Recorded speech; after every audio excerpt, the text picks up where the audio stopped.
Soy Gorka Barredo y seguro que me conoces de que has visto algún vídeo mío de cocina en Facebook o en YouTube. Más de 3 millones de seguidores en YouTube y más de 9 en Facebook.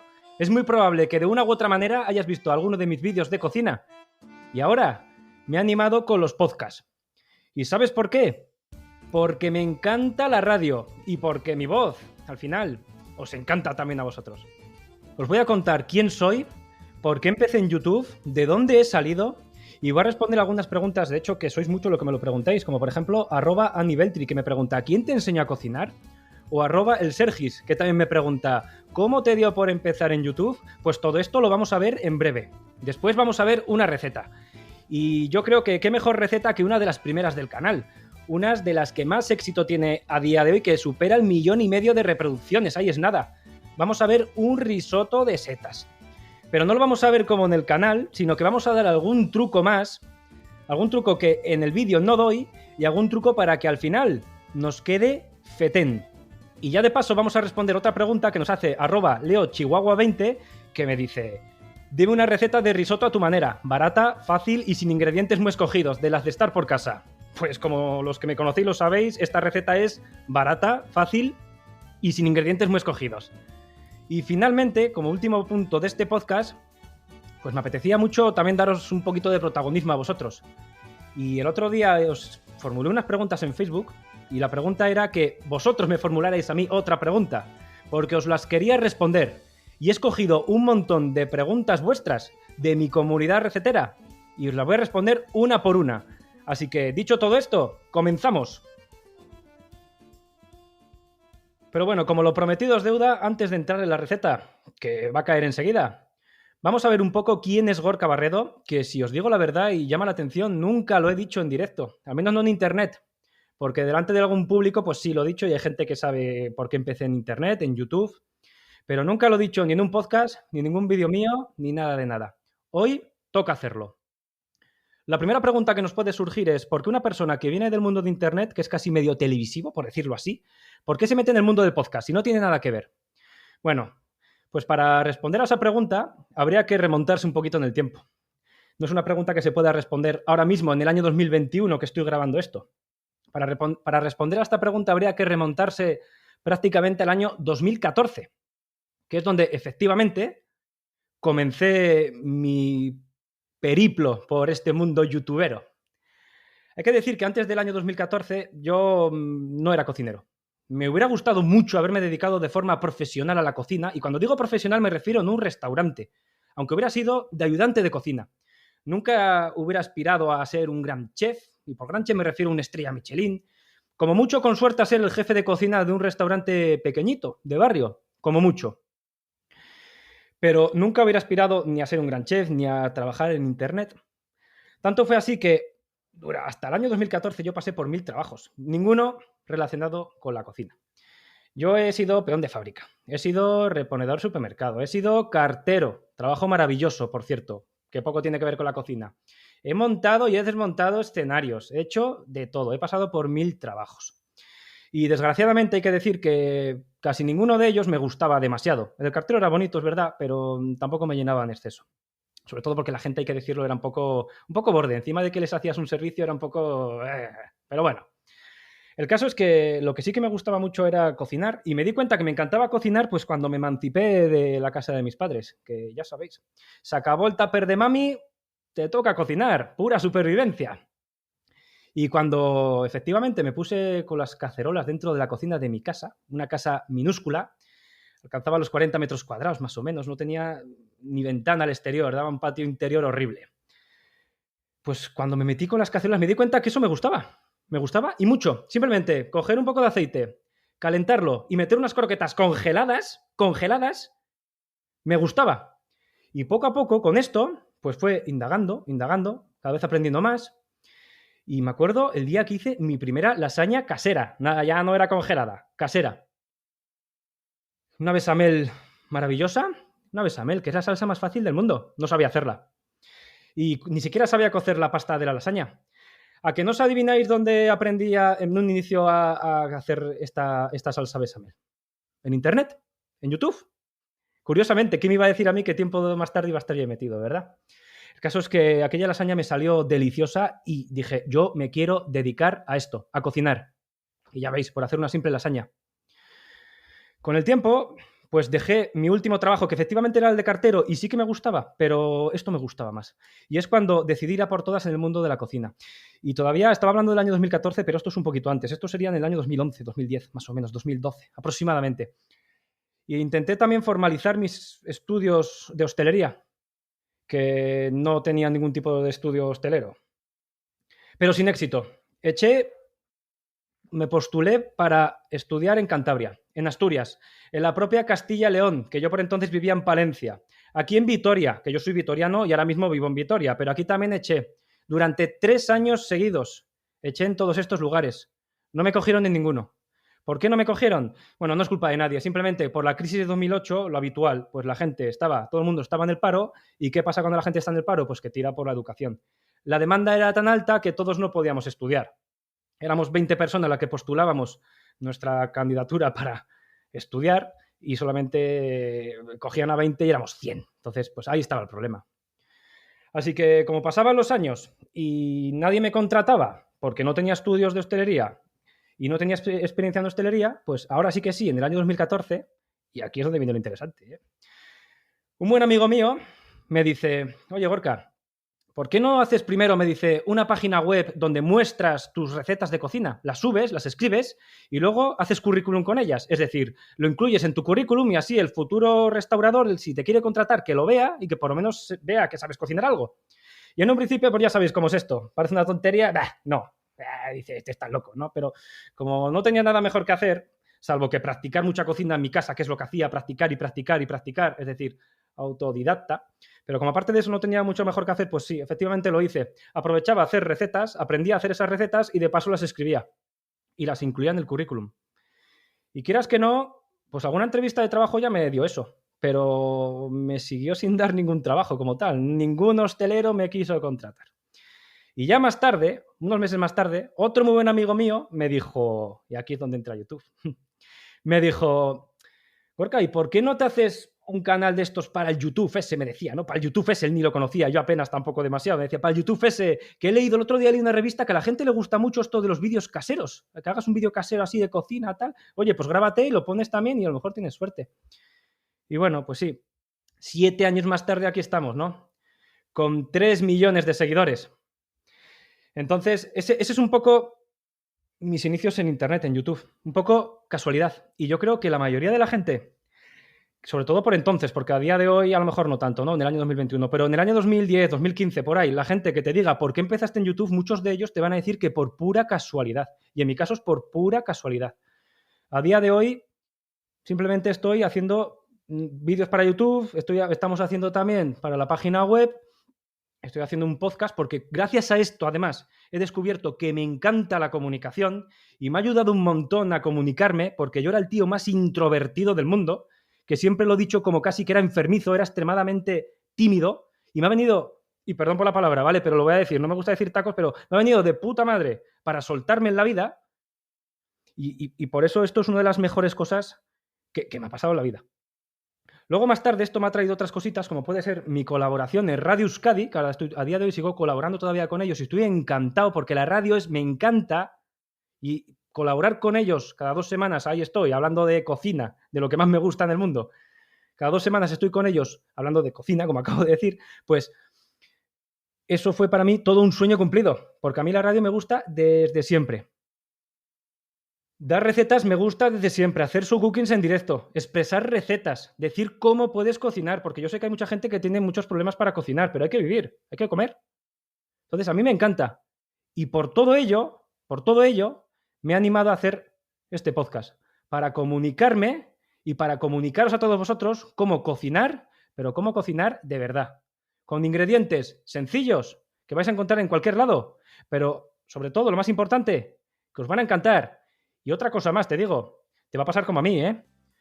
Puede que no te guste cocinar, pero en cuanto hagas 4 recetas y te digas, ¿esto lo he hecho yo? ¡Qué rico, chaval! Lo vas a disfrutar como un campeón. Pues esa es mi meta. Y por eso estoy haciendo estos podcasts. Venga, y ahora que ya me conocéis un poquito más, vamos a lo realmente interesante, A la comida en sí. Vamos a por el risotto de setas. Las recetas de Gorka Barredo. Vamos a lo realmente importante, a la receta en sí. Y como ya había adelantado antes, vamos a preparar un risotto de setas. Una de las primeras recetas que preparé en el canal de YouTube, allá en agosto más o menos del año 2014, y ya aprovecho. ¿Sabes por qué preparé esta receta como las primeras? Pues precisamente por lo que había dicho antes. Porque el arroz y los risotos en general no son demasiado fáciles de hacer, que digamos, que si se te pasa el arroz, que si se te rompe, que si te queda duro, que si te pueden pasar mil cosas.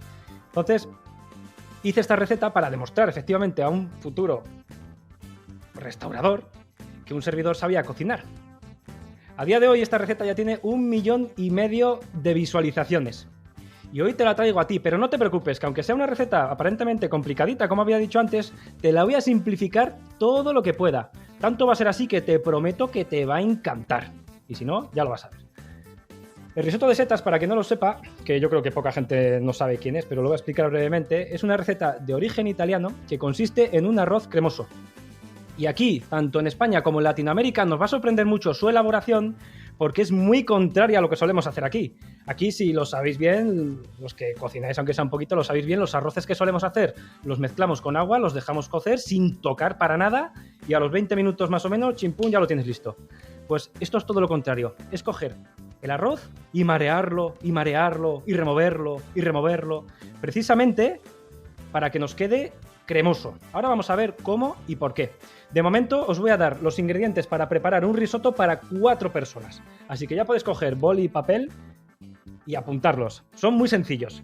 Vamos a necesitar 400 gramos de arroz redondo, 200 gramos de setas, una cebolla, medio vaso de vino blanco, 1 litro de caldo de carne, de pollo o incluso de verduras. También depende de qué lo vayas a hacer, te puede valer hasta de pescado, pero 1 litro de caldo.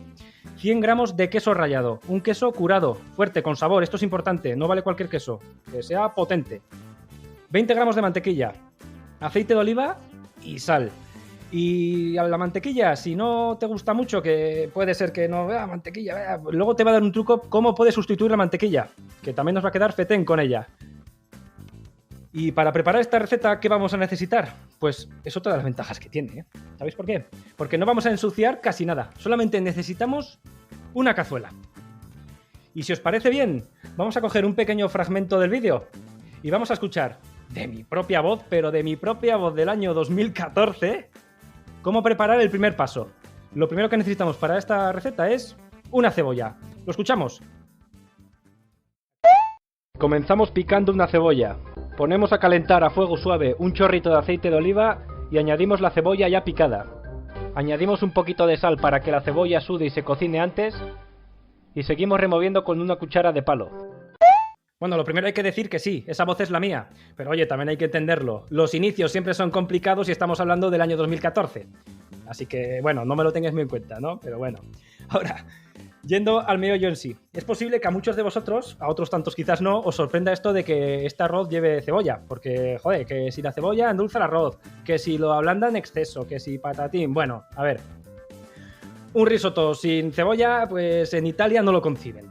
Le va a dar un toque dulce, muy interesante a este risotto, que va a ser ambrosía de los dioses griegos. Y además, como enseguida lo vamos a ver, también va a llevar un chorrito de vino, no me quiero adelantar mucho, pero lo diré, va a llevar un chorrito de vino blanco, pues le va a dar un toque así como agridulce, muy interesante. Entonces es indispensable. Cebolla, pochar, solo 5 minutitos, como he dicho en el vídeo. ¿Por qué 5 minutos? En 5 minutos la cebolla no se nos cocina, ¿no? Pues no. Pero como van a venir más ingredientes, pues tenemos que terminar de cocinarla junto con el siguiente ingrediente, que lo escuchamos a continuación. Pasados unos 5 minutos, añadimos nuestras setas ya troceadas y limpias. 5 minutos después, cuando la cebolla y las setas ya estén bien blandas, añadimos también el arroz y lo sofreímos durante 1 minuto más. Removemos continuamente con la cuchara de palo. Bueno, pues por eso era importante que la cebolla solamente se cocinara 5 minutos, porque las setas tienen un tiempo de cocción muy inferior a la cebolla y así se nos cocina toda la vez. Si echamos las setas al principio, lo que nos va a pasar es que las setas se nos van a pasar de cocción y nos van a quedar chiquititas, chiquititas. Entonces, con 5 minutos por un lado de cebolla, Y con 5 minutos de cocción por las setas, suficiente. Después, como ya había dicho en el vídeo, agregamos el arroz y lo volvemos a mezclar todo para que se sofría correctamente. Y ya de paso que el arroz, ya sabemos cómo es el arroz, ¿verdad? Es poroso y absorbe todos los sabores. Pues que coja un poquito el sabor de la cebolla, el sabor de la setita, también los juguitos que haya soltado en el aceite que habíamos echado al principio, que lo absorba. 1 minuto de cocción, que haya intercambio de sabores y suficiente. Y muchos de vosotros a lo mejor os estáis preguntando, ¿qué tipo de setas echamos? ¿Vale cualquier seta? Pues francamente, mientras sea comestible, que eso es importante, pues sí. Una boletus quizás sería lo ideal, pero vale cualquiera que os guste. Incluso champiñones, perfectamente. Eso sí, cortados pequeñitos, no los echéis enteros. Yo que soy vasco, los perrechicos. Le echas perrechicos a esto y flipas en colores. Muchos aquí, además, no solamente en el País Vasco, sino en todo el norte de España, que tenemos esa cultura de ir a buscar nuestras setitas y tal, pues esas setitas que te vas a encontrar en el campo, pues para adentro, le da un toque fetén. Así que setitas, las que más te gusten. ¿Qué tipo de arroz le viene mejor a esta receta? Pues mira, si lo quieres petar, el arroz se llama arborio. Es como de árbol, ¿no? Arborio. Es un arroz de origen italiano, tiene denominación de origen y tiene la peculiaridad de que es un grano relativamente grande y lo más importante, que suelta mucho almidón. Y esto es lo interesante. ¿Por qué? Pues porque este almidón es el que después va a soltarse en la receta y va a hacer que el risotto nos quede cremoso, cremoso. Tan cremoso que va a parecer que tiene hasta natita y todo, pero no tiene nada. Simplemente es el almidón de este arroz. Entonces, si encuentras arborio, que lo venden en cualquier sitio, es muy fácil de encontrar, ideal. Que no, pues tampoco te preocupes. Cualquier arroz que sea redondo, eso sí, redondo, pues nos sirve igualmente. Y una vez dicho todo esto, una vez que ya tenemos aquí el arroz, que lo hemos integrado con las setas, con la cebolla y tal, 1 minutito de cocción, entrarían los siguientes ingredientes, que ya había adelantado antes uno, el vino blanco. Vamos a escucharlo. Ahora añadimos un chorrito de vino blanco. El vino blanco le dará esa acidez que queremos para nuestro risotto. Seguimos removiendo con la cuchara. Cuando el arroz haya absorbido el vino, es hora de echarle el caldo oscuro caliente. Si no tenéis caldo, podéis utilizar pastillazo y agua, que no pasa nada. Y ahora viene el secreto del risotto. Hay que echar el caldo de poco en poco y removiendo constantemente con la cuchara de palo, como estáis viendo en las imágenes. Así conseguimos que el arroz suelte su almidón y que vaya quedando cremoso. Cuando nos hayamos quedado sin caldo, echamos un poco más. Y seguimos removiendo. Seguimos repitiendo este proceso durante unos 15 o 20 minutos. Venga, ya lo hemos escuchado. Hemos agregado primero el vino blanco, que se trata de agregarlo, integrarlo, mezclarlo y esperar a que el alcohol se evapore y a que el arroz absorba este vino, y después empezamos a agregar el caldo.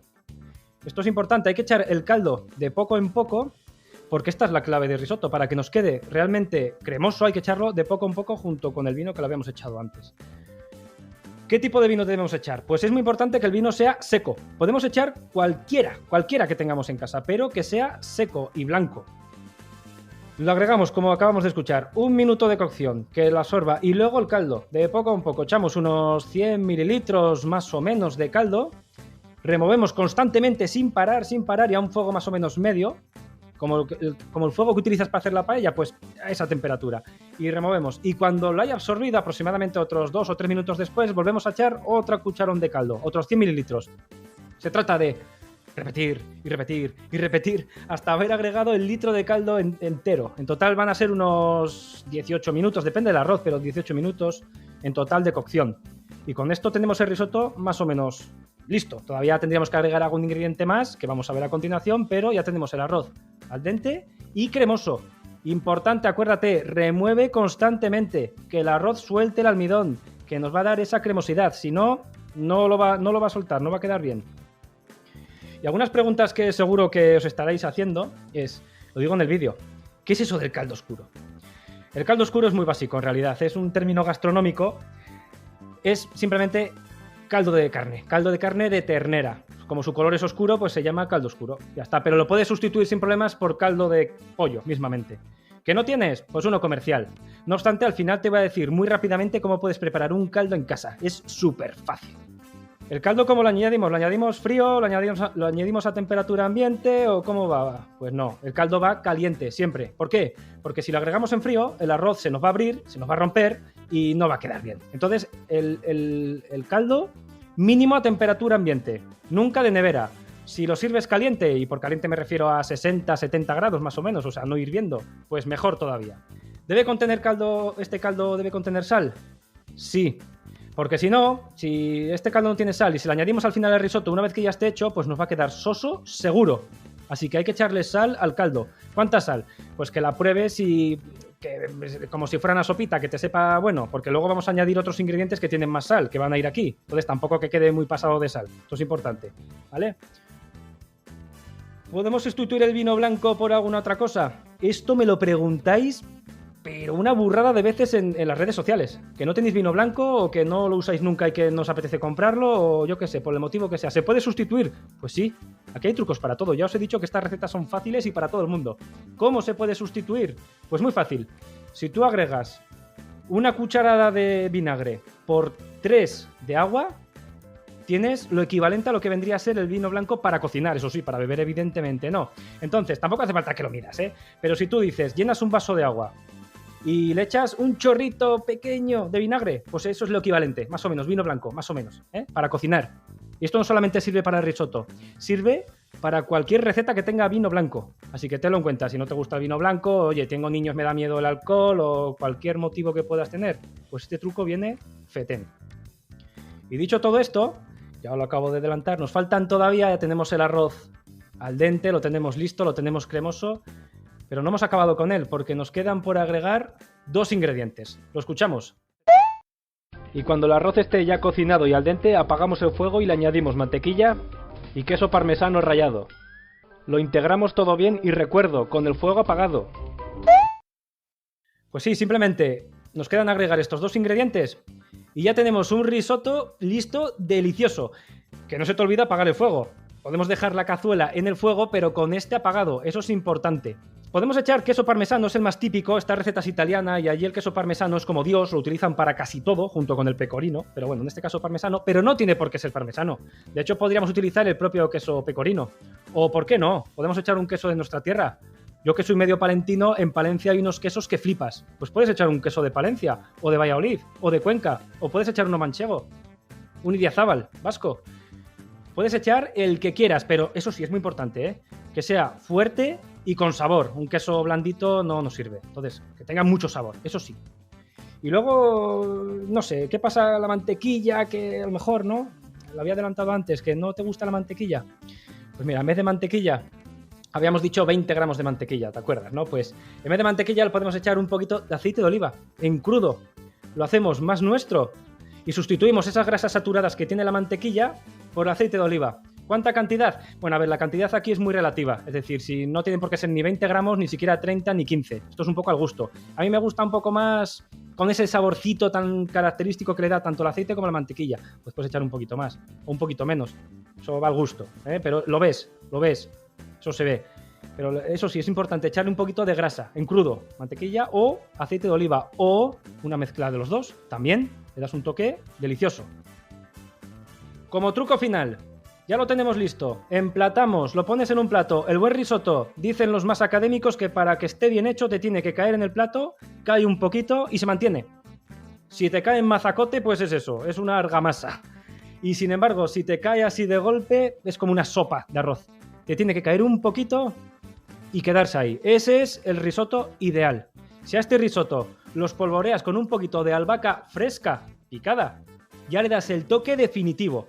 Tenlo en cuenta, no le hace falta, no es necesario al 100%, pero le das el toque definitivo. Así que si la tienes, échasela, ni lo pienses. Y si la ves en el supermercado, cómprala. Que además ese toque anisado que tiene la albahaca fresca a mí me encanta, me chifla. Los que me conocéis dirán, aquí falta algo. Gorka, aunque sea la voz, no es él. ¿Y la pimienta negra recién molida? ¿Qué capaz no la ha echado? No, la verdad que no. ¿Y sabéis por qué? A los arroces no me gusta echársela porque el arroz tiene la peculiaridad de que le absorbe todos los sabores. Y si le echamos pimienta, pues lo que nos va a pasar es que nos va a picar. Y cuando digo que nos va a picar es que nos va a picar una burrada. Así que yo prefiero no echársela. Se le puede echar si acaso al final un poquito, pero es media vuelta de molinillo, no más. No más. Si a alguien le gusta mucho el picante, que se atreva. Pero a mí en el arroz es de las pocas cosas que no me gusta la pimienta. Así que pimienta, esta receta, yo me la salto. Y con esto ya tenemos un risotto delicioso. Vamos a verlo, si lo queréis, en muy pocos pasos cómo hacerlo. Y a modo de resumen, que es tan fácil como Pochamos durante 5 minutos una cebolla. Agregamos las setas y le damos 5 minutos más de cocción. Cuando ambos ingredientes ya estén cocinados, agregamos el arroz y lo sofreímos durante 1 minuto más. Después añadimos el vino blanco y con esto ya vamos a empezar la técnica del risotto, con esto de remover y remover y remover. Una vez que haya absorbido este vino, vamos a agregar el caldo por tandas, por cucharones, unos 100 mililitros cada tanda, más o menos, 100, 150. Y seguimos removiendo y removiendo y removiendo. Y ya cuando el arroz esté al dente, después de tanto remover, apagamos el fuego, le agregamos el queso, la mantequilla o el aceite y tenemos un plato que es ambrosía de los dioses griegos. Venga, y ahora que hemos visto este risotto, que seguramente si no lo conocías te habrá sorprendido por la técnica que tiene de elaboración de remover y remover, vamos con la siguiente sección. Y en la siguiente sección te quiero dar protagonismo a ti. Preguntas de los receteros. Gorka responde. El otro día os hice una serie de preguntas en Facebook y en Instagram porque quiero respondéroslas. Vamos a ello. Sara Ruiz me pregunta, me encanta el carisma que desprendes. ¿Has estudiado algún curso de oratoria o de habla en público? Pues mira, la verdad es que no. De hecho, ya lo he dicho antes, lo he adelantado, que soy muy tímido. Lo he sido siempre y realmente, y aunque no lo parezca, lo sigo siendo, de verdad. Y no he estudiado nada de esto. Lo que pasa con ello, me lo han preguntado mucho, me lo han preguntado mucho, siempre. Lo que pasa con ello, y yo creo que lo que ocurre es que cuando te gusta algo, y a mí la cocina me entusiasma y me encanta, pues que precisamente es lo que pasa, que derrochas entusiasmo por todos lados y que parece que, pues eso, que tienes un carisma del copón, ¿no? Pero simplemente es eso, que disfruto muchísimo de lo que trabajo. Y cuando disfrutas de algo, se nota. David me dice, ¿por qué se me pega siempre el arroz? Pues muy adecuada esta pregunta para un risotto. Pues mira, David, no creo que en el risotto se te pegue, porque como hay que estar removiendo y removiendo y removiendo es difícil, pero por ejemplo, para una paella, que seguro que tu pregunta va enfocada a esto, pues se me ocurren 2 razones. Una de ellas es o que la cocines a fuego muy fuerte, o la otra, que yo creo que es más probable, es que el arroz tenga poco agua. Y ten cuidado con esto porque a veces el agua nos engaña. El agua a veces se queda a la superficie del arroz, pero el fondo está seco y está en contacto con el calor y entonces se pega. Entonces hay que tener un poco en cuenta esto, fíjate bien, pero yo creo que van por ahí los tiros. Lili Villagras Sosa. Hola Gorka, un gusto saludarte. Me gustaría saber si tus recetas son inventos o creaciones tuyas, o son recetas que vas modificando. Gracias y abrazos desde Barcelona. Bueno, pues a ver, un risotto al final es un risotto y es una receta de origen italiano y se hace así y ya está. Entonces, más o menos, es un híbrido entre los dos. Yo generalmente no intento replicar una receta por muy purista que sea y por muy original que sea. Le intento dar mi toque. Y un ejemplo es unas albóndigas que tengo subidas en el canal, que yo sé que os encantan porque siempre me habláis de las albóndigas. Y esas albóndigas solamente son de Gorka Barredo. No te vas a encontrar en internet otras albóndigas igual. Así que digamos que son recetas más o menos tradicionales, pero siempre tienen mi toque, siempre. Lumari. Hola Gorka, eres el vasco más salado que conozco. Aquí va mi pregunta. Como sé que en tus ratos libres eres corredor, cuando vas a correr largas distancias, ¿qué platos preparas antes para mejorar el rendimiento y después de la carrera para una rápida recuperación? Un abrazo desde Viena de esta malagueña que te admira. Pues siempre hidratos. Seguramente, Lumari, si tú haces deporte, siempre te habrán dicho que hidratos de carbono, pero no vale cualquier hidrato. Generalmente nos suelen decir que para hacer deporte nos vienen muy bien los hidratos que tengan alto contenido en fibra, como puede ser la pasta o el arroz integrales. Cuando vamos a competir, lo integral hay que desecharlo, porque la fibra, si no, después se nos hace como una especie de bolita en el estómago y cuando estás compitiendo tienes esa bolita ahí que te puede fastidiar toda la carrera. Estás 3, 4 meses entrenando para que después, por algo tan tonto como esto, pierdas toda la carrera. Entonces, aliméntate a hidratos durante los 2, 3 días previos a la carrera, pero los blancos, los refinados, nos sientan mejor, de rápida absorción. Y después de la carrera, pues lo mejor suelen ser las proteínas mezcladas con hidratos de carbono. Yo suelo hacer generalmente una parte de proteína por 3 de hidratos. Y a mí me va muy bien, esto ya es muy personal, pero a mí me va muy bien la leche a secas, sin más. Cuando quiero recuperar rápido le echo un poquito de azúcar, a veces unas galletitas y ya está. Entonces esto es lo que yo suelo utilizar y a mí me va muy bien. Pero también es verdad que esto lo mejor que puedes hacer es entrenarlo en tus carreras, en tus entrenamientos diarios. Javier Sánchez Quesada me dice, Gorka, ¿qué plan de entrenamiento seguiste para ponerte en forma con el running? Has pegado un buen cambio físico, que seguro zapatilla de la buena le diste. Sí, para quien no lo sepa, hace unos 4 o 5 años yo llegué a pesar casi 100 kilazos y a día de hoy peso 70. Entonces, por eso me dicen que he bajado mucho. A ver, pesar 100 kilos no puede ser. Entonces me puse las pilas y efectivamente primero me puse a hacer montañismo y luego a correr. Los planes de entrenamiento más o menos me los preparo yo. Me gustan muchísimo, pero así dicho muy por encima, a mí me gusta mucho la media y larga distancia, desde la media maratón, y estoy pensando en apuntarme ya a la maratón entera. Suelo hacer un día de entrenamiento fácil, que es correr lento, fácil, sin darme la soba, y al día siguiente hacer series. Para los runeantes lo vais a conocer bien lo que son las series. Y darme la paliza. Entonces, un día fácil, un día series. Un día fácil, un día series. Pasados 4 meses, ya estás listo para entrenar. Así de resumen. De todas maneras, lo mejor que podéis hacer, si tenéis dudas, es tener entrenador. Ni lo dudáis. Randall Rivera. Buenos días, Gorka, y bendiciones desde Costa Rica. Sería fabuloso que nos compartieras a todos. ¿Cuál es la forma correcta de preparar un pulpo al ajillo? Un plato delicioso, pero que debe prepararse el pulpo correctamente para poder disfrutarlo, y creo que eres la persona ideal para que nos instruyas. Desde ya, gracias. Aquí la dificultad entrañaría en cocer el pulpo. Y dicho así, de forma rápida, el pulpo lo podemos cocer en olla rápida.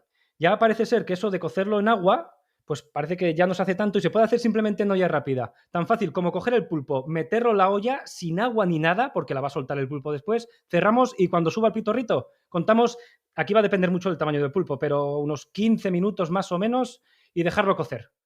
Una vez que ya lo tenemos, sería cortar la pata, hacerla a la plancha, hacer a la plancha, sí, una vez que está cocido, y además queda delicioso.